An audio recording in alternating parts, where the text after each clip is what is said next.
গাইছ এইখিনি চাওঁতে যাওঁতে আজিৰ পৰা আমাৰ মেলাটো আৰম্ভই হ'ল। ইফালে চব দোকান কমপ্লিট হৈছে। ইফালে চাওক বিক্ৰী কেনে আজি মামা কমপ্লিট হৈ গৈছে। ইফালে চাওক ইয়াতে চব কমপ্লিট হৈ গৈছে। এইটো আছে আমাৰ বেগৰ দোকান। এই মালিক বিক্ৰী কেনে হৈছে আজি? পুৰা ভাল ন? এইটো মালিক এই চেণ্ডেল দোকানত এতিয়ালৈকে কমপ্লিট কৰিব পৰা নাই।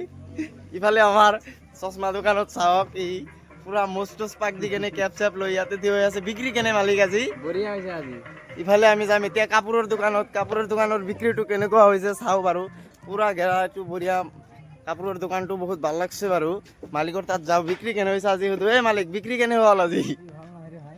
কিয় ভাল নহ'ব বিক্ৰী? ইফালে কালেকশ্যন কেইটা চাওক আপোনালোকে, বহুত ভাল ভাল কালেকশ্যন। ইফালে কাষ্টমাৰ আহিছিল, কাষ্টমাৰে ঘূৰি ফুৰি আছে। ইফালে চব কমপ্লিট কাম আপোনালোকে চাওক। আজিৰ কাৰণে এইখিনি বাৰু। কালি আকৌ নেক্সট ব্লগত চাব পাৰিব। গোটেই মেলা দেখাই দিম কালি। আপোনালোকে চাওক। Bye bye.